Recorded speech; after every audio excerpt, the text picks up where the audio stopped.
여러분들 한 주간 주님의 은혜와 사랑 가운데 잘 지냈습니까? 오늘 이 소망의 암시라고 하는 제목을 가지고 우리가 함께 은혜를 나누기를 원합니다. 감옥에 두 죄수가 있었습니다. 근데 그 두 죄수의 바라보는 관점이 각각 달랐습니다. 한 죄수는 열려있는 창살을 통해서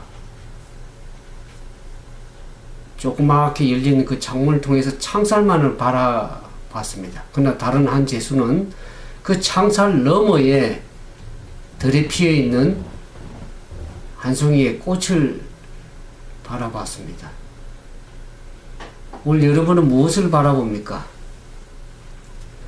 이 소망이라는 것은 우리에게 생명력을 가져다 줍니다. 오늘 우리의 삶에 만약 소망이 없었더라면 오늘 이 시간까지 이렇게 올 수 없었던 사람들도 우리 가운데 있었을지 모르겠습니다. 오늘보다 내일이 더 나아질 것이다. 내일보다는 또 그 다음날이 더 나아질 것이라는 그런 소망 가운데 사람들이 살아가고 있습니다. 근데 그런 소망도 중요하지만 그보다 더 진정으로 중요한 소망은 뭡니까? 우리의 모든 고통이 끝나고 우리의 모든 문제가 진정으로 해결될 수 있는 주님의 재림의 소망이 오늘 우리에게 필요하다고 그렇게 생각이 들어집니다. 그와 같은 예수님의 재림의 소망이 있을 때 우리가 그 고통 가운데 그 고통을 이겨낼 수 있는 그런 힘이 우리에게 주어지리라고 그렇게 생각이 들어지는 것입니다. 사람이 살다 보면 고난을 당할 수가 있습니다. 심지어 예수님도 고난을 당했고 오늘 우리가 살펴보자 욥기서에 욥도 까닭을 알 수 없는 그런 고난을 당했습니다. 우리가 성경에 보면 사람들은 나면서 소경이 된 자를 보면서 그것이 부모의 죄인가 아니면 그 사람의 죄인가 이렇게 질문하는 것을 보면 사람의 한계가 거기 위에 있다는 것을 알게 됩니다. 그러나 예수님께서 뭐라고 말씀하십니까? 그것은 그 부모의 죄도 아니고 그 사람의 죄도 아니고 오직 그것을 통해서 이 사람을 통해서 하나님의 일을 나타내고자 하려 함이라고 그렇게 말씀을 하신 것을 보게 됩니다. 사도 바울은 어떻습니까? 사도 바울은 살 소망까지 끊어졌다 그랬습니다. 자기가 아시아에 대한 환란을 얘기하면서 마음에 사형 선고를 받은 같은 그러한 고난과 환란을 당하면서도 그 가운데 한 가지 깨달은 것이 있습니다. 오직 그것은 하나님만을 의뢰하게 하기 위한 하나님의 섭리가 있었다는 것을 그가 알게 됩니다. 그러니까 그 고난의 배후에 보면은 하나님의 사랑의 추적이 있었다는 것을 알게 됩니다. 하나님의 고난 가운데 역사하시는 그 하나님의 사랑을 우리가 발견할 수 있는 것입니다. 우리가 이 욥기서를 보면서 우리가 오늘 함께 은혜를 받는 욥기를 계속 살펴보면서 욥의 세 친구를 들은 욥에 대해서 뭐 어떻게 얘기합니까? 엘리바스는 욥이 인과응보의 법칙을 얘기하죠. 뭔가 죄를 범했기 때문에 하나님께서로부터 그 같은 고난을 당한다. 응보의 벌을 받고 있다고 그렇게 얘기를 합니다. 이게 친구들은 욥을 죄인 취급하죠. 빌닷과 소발은 어떻게 얘기를 합니까? 하나님을 빗대어서 하나님이 공의의 하나님인데 정의의 하나님을 빗대어서 어떻게 합니까? 욥을 회개하라고 그렇게 얘기합니다. 욥은 그 친구들의 조언과 책망에 오히려 마음이 더 힘들었습니다. 그가 진정으로 죄를 깨달았더라면, 죄인이었더라면, 그가 회개하라고 얘기할 때 수만 번, 수천 번 그렇게 끊임없이 회개를 했을 겁니다. 그러나 그는 자기가 어렵다는 생각에 자기가 그렇게 애매하게 고난을 당하는 것이 죄 때문에 당하는 고난이 아니라는 것을 그는 알았기에 그는 친구들이 하는 그 책망에 오히려 마음이 더 답답해졌습니다. 그래서 하나님께 항변하죠. 하나님께서 나를 대적하고 계신다고 그렇게 생각을 했습니다.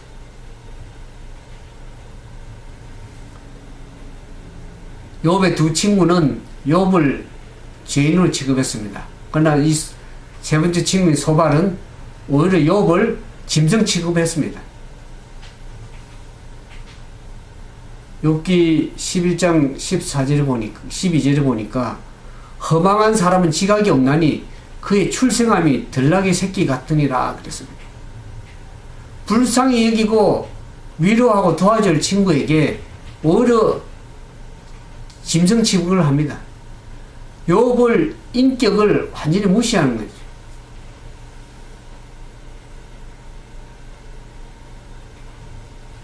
욥을 미숙한 자로 죄인으로 취급하고 자기들은 죄가 없이 완전한 성숙한 사람이라고 그렇게 생각을 합니다.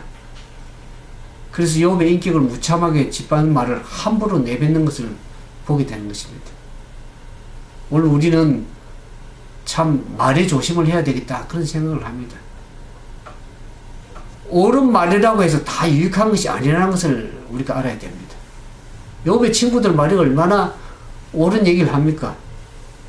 근데 사랑이 없이 하는 말, 은혜가 없이 하는 말은 오히려 옳은 말이라도 상대방에게 오히려 상처를 주고 아픔을 가져듭니다. 오늘 교회에서 보면은 얼마나 많은 상처를 받는 영혼들이 있는지 알 길이 없습니다. 사람들이 성경을 좀 안다 그래서 그 공의가 하나님의 공의가 자기의 공의냐 마음대로 휘두르는 사람들을 봅니다. 말씀을 가지고 사람을 몽둥이로 사용하고 휘두르는 사람들을 가끔씩 봅니다. 말은 맞는데 마음이 얼마나 답답하고 힘든 길인지 알 길이 없습니다. 우리는 모든 일을 행할 때 사랑으로 행해야 됩니다. 사랑의 말로 하지 않으면 그 옳은 말이라도 그 말이 저주로 들리는 것입니다.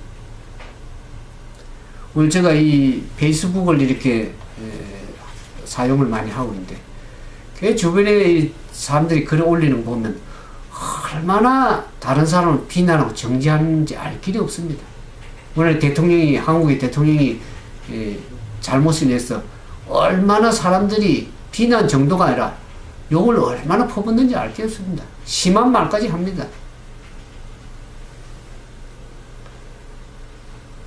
가이드 포스트 기고자인 디나 도노후가 쓴 그 말조심에 관한 지침을 읽게 되었습니다. 거기 보면 첫 번째로 단정하기에 앞서서 선의 해석을 해보자 하는 것입니다.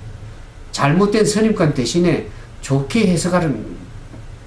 우린 다른 사람을 잘못된 점, 나쁜 점, 단점을 너무 살펴보기가 쉽습니다. 좋은 점을 좀 바라보고 좋게 좀 해석하면 얼마나 좋겠습니까? 다른 사람이 좋은 점을 살펴보기를 원하는 것입니다. 두 번째로 보면 무엇이든지 칭찬할 점을 좀 찾아보자면 칭찬하라. 그리고 나서 충고하라 하는 그런 좋은 말이 있습니다. 무조건 대라고 충고하는 것이 아니라 칭찬하고 난 다음에 충고하면 얼마나 좀 마음이 좀 받아들이기 쉽겠습니까? 세 번째로 무엇을 말하느냐가 아니라 어떻게 말하느냐가 중요하다는 것입니다. 우리말 속담에 있죠. 아 하는 게 다르고 하는 게 다르다고. 같은 말이라도 어떻게 말하느냐에 따라서 말하는 태도가 더 중요하다는 것을 얘기를 합니다. 물론 우리가 진정으로 다른 사람을 살펴볼 때 특히 그리스도인들은 다른 사람을 좋게 보는 습관을 좀 가져야 될 것입니다. 그리고 사랑으로 말을 해야 될 것입니다. 제가 예전에 한 교회를 방문하게 되었는데 그 말씀을 전하는 장로님이 한 해 직분을 맡아서 일하면서 교회에 엄청난 상처를 많이 받은 것 같습니다. 앞에서 나서서 일하다 보면 사람들이 참 말을 많이 합니다. 오늘 한국에도 마찬가지지만 대통령을 세워놨고 지도자를 누굴 세워놓으면 그 사람을 끌어내리기가 얼마나 끌어내리려고 하는지 알 길이 없습니다. 그니 대통령을 싫어하는 사람들은 그 대통령이 싫은데 잘못된 것을 하니까 얼마나 싫겠습니까? 그니 얼마나 끌어내리려고 하는지 알 길이 없습니다. 잘못된 걸 바라보면 아차 이제 잘못됐구나. 이제 기회다 하고 호시탐탐 너는 그와 같은 일을 서슴없이 하고 있습니다. 저는 그것을 보면서 제가 페이스북에 그런 말을 올렸습니다. 죄는 미워하되 죄인은 사랑해야 된다. 요한복음 8장에 보면 가늠하다 현장에 잡힌 여인을 향해서 예수님께서 나도 너를 정죄하지 아니하노니 그랬습니다. 예수님도 그 여인을 정죄하지 않았습니다. 근데 주변의 사람들은 그 여인을 붙들고 와서 정죄하면서 예수님을 시험했습니다. 예수님께서 그 돌던 사람들을 향해서 정죄하면서 그 사람들을 향해서 땅바닥에 그들의 죄상을 일일이 하나씩 한 사람씩 적을 때 사람들은 무슨 글을 쓰는가 이렇게 와서 보니까 자기들의 죄상을 하나씩 낱낱이 기록 땅에 쓸 때 그것을 바라보는 사람들이 한 사람씩 한 사람씩 돌을 낳고 다 뒤로 물러서서 다 사라져 버렸습니다. 오늘날 대통령을 욕하고 누구를 욕하고 비난하는 그 사람들은 자기의 재산을 예수님께서 낱낱이 하나씩 다 정치인들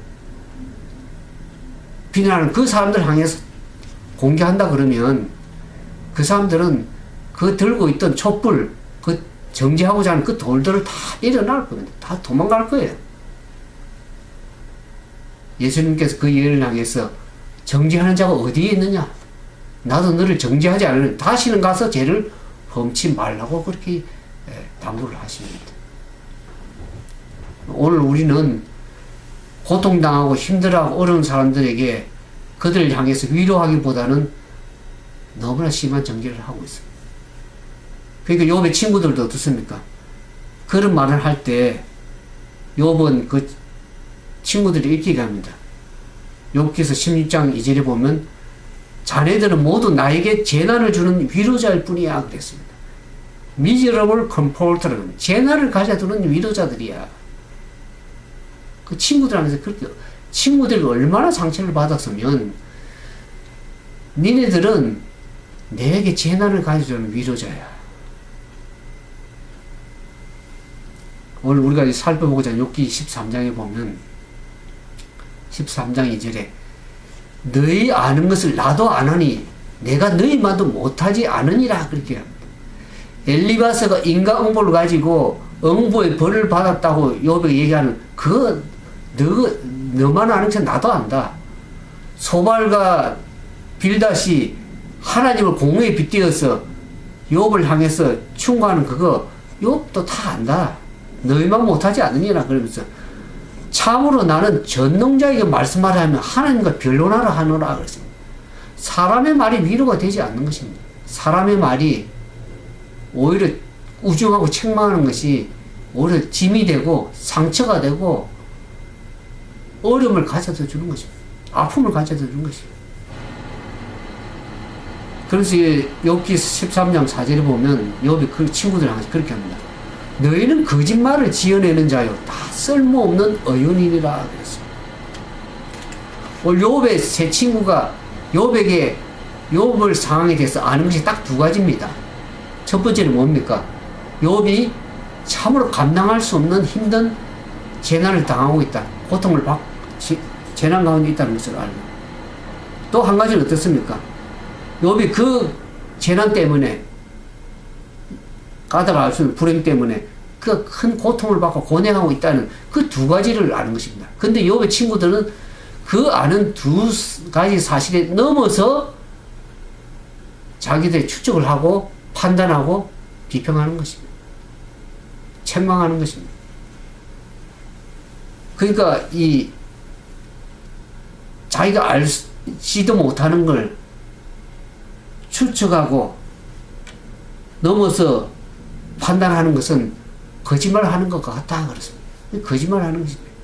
오늘 우리가 이 말씀을 보면서 우리가 다른 사람을 바라볼 때 아는 사실 위에 악한 추측, 상상, 이거는 거짓말을 지어내는 것과 똑같은 것입니다. 잘 알지도 못하면서 무조건 말하는 것, 그것은 거짓말하는 것과 똑같다는 거죠.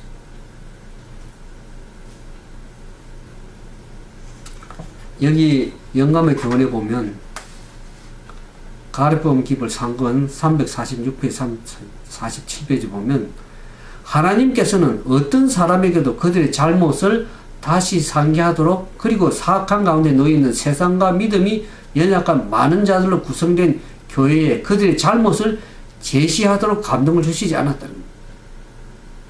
살아있는 그들의 형제들의 잘못을 말하지 말며 죽은 자의 실수에 대해 침묵하라 그랬습니다. 우리는 침묵하기를 얼마나 조심하고 심하게 말을 함부로 하는 것을 보면서 우리가 요한계시록 보면서 14만 4천인의 자들은 입에 거짓말이 없는 자들입니다. 함부로 남한테 말을 그렇게 하는 사람들이 아닙니다.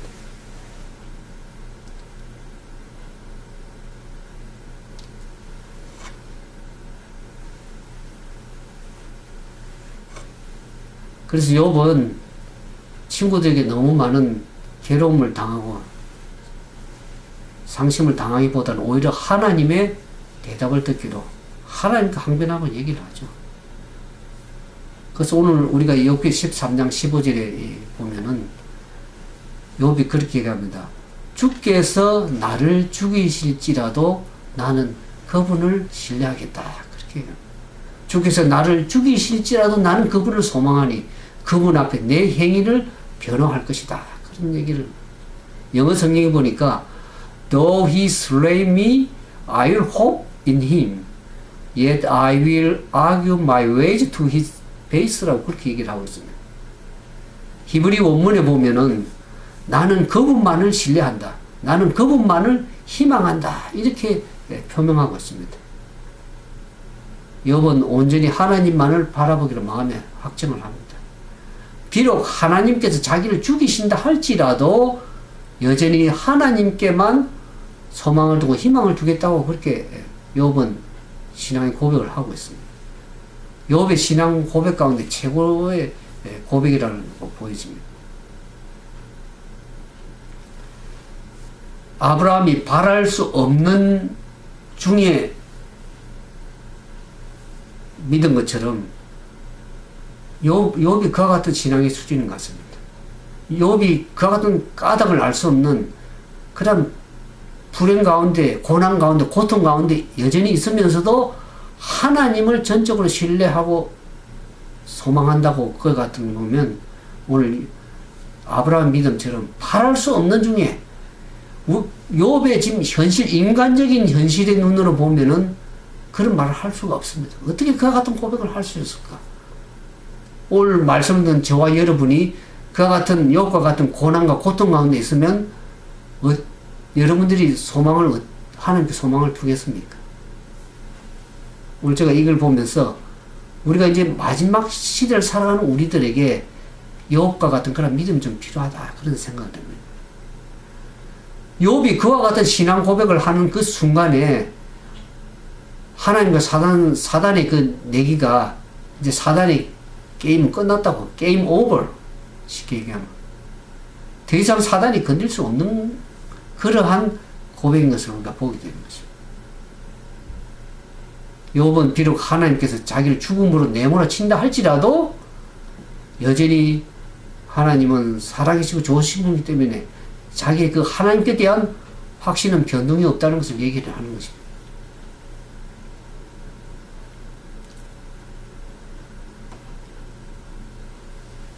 욥기서 14장 14절에도 보면 욥이 그와 같은 고백을 합니다. 사람이 죽으면 다시 살 수 있겠습니까? 내게 정해진 모든 날 동안 내가 회복될 날만이 오기를 기다릴 것입니다. 회복의 날이 오기를 기다린다는 그런 소망 가운데 얘기를 하고 있습니다. 욥은 자기가 그와 같은 고통과 혹독한 시련 가운데라도 흔들리지 않는 그런 소망을, 희망을 암시하는 것을 보게 됩니다. 미래에 언젠가는 이루어질 그런 회복에 대한 소망을 가졌다는 것이죠. 그 소망은, 회복은 일시적인 회복이 아니라 완전한 창조적인 그런 회복이라는 것을 우리가 알게 됩니다.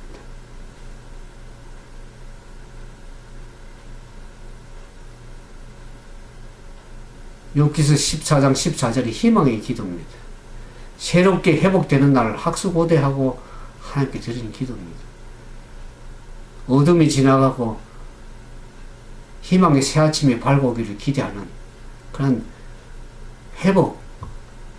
우리가 욥기서의 주제가 어떤 면에서는 절정이 회복임을 알게 됩니다. 우리가 욥기서 결말을 보게 되지만 거기는 전적인 회복이 있습니다.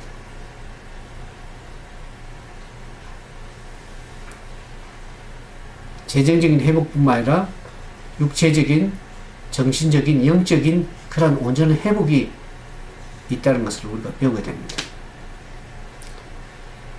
물론 우리에게 소망을 누구에게 둡니까?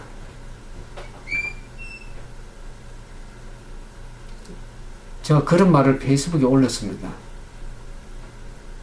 많은 사람들이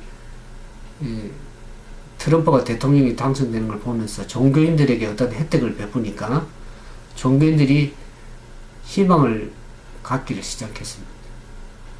뭔가 좀 유리하게 종교인들에게 선처를 베풀고 은혜를 베풀 것이다 하는 그런 희망을 가지고 있습니다. 근데 제가 그랬습니다. 트럼프가 대통령이 되어서 종교인들에게 참 다행한 일이다. 좋은 일이다. 근데 사람의 말은 50%만 믿으면 된다 그랬습니다. 제가. 아니나 다를까 트럼프가 대통령이 되기 시작하면서 자기가 공언한 공약을 좀 바꿔나가기 시작했습니다. 공약도 바꾸기 할 뿐만 아니라 민주당과도 손을 잡고 민주당도 필요하니까 트럼프에게 손을 내밀고 손을 잡기 시작합니다. 제가 그랬죠. 다니엘서에 하나님은 왕을 세우시기도 하고 폐하시기도 한다. 사람에게 소망을 두는 것이 아니라 우리는 전적인 하나님께 소망을 둬야 된다고 제가 얘기를 했습니다. 오늘 우리의 소망이 우리의 보여진 인생의 어두운 환경을 보고 것이 아니라 우리에게 희망을 주시고 우리에게 진정한 소망이 되시는 그 예수님께 소망을 두는 것이 참 필요합니다. 욥기서 그 14장 14절 영어 성경은 이렇게 번역을 다양하게 번역하고 있습니다. 회복의 날을 얘기하면서 영어에는 고통의 어둠에서 해방을 릴리스라는 표현을 했습니다. 그 어둠과 같은 그 고통에서 다시 릴리스, 해방될 그런 회복을 얘기를 했고 가장 좋은 상태로 새롭게 리뉴얼 될 것을 있음을 선언하고 있습니다.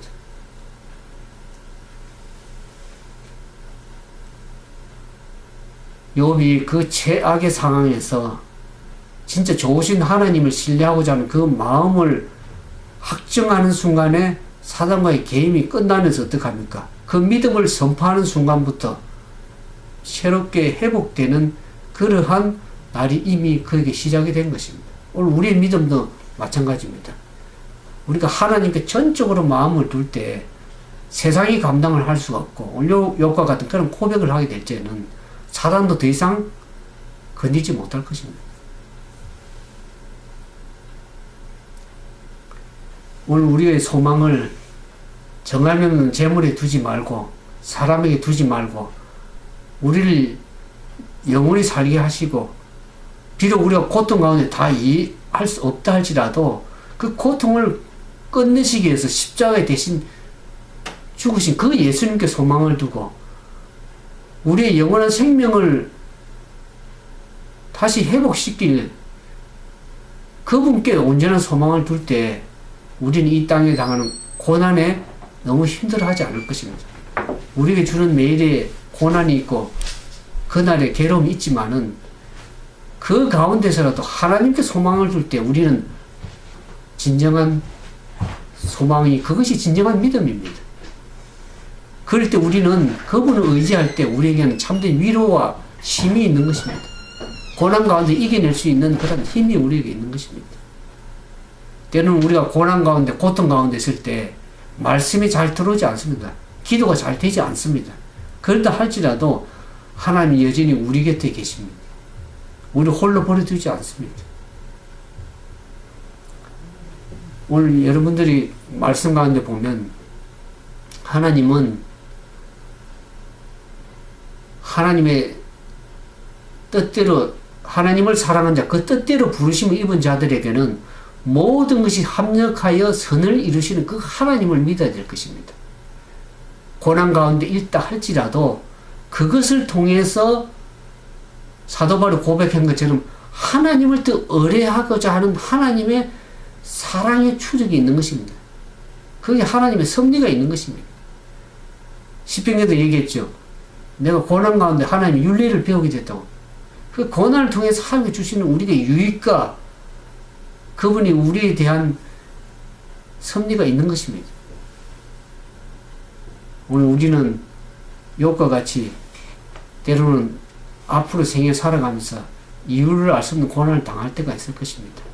그때 우리는 욥기서를 기억하면서 우리의 소망이 되신, 참된 소망이 되신, 위로가 되시는 그 하나님께 소망을 두고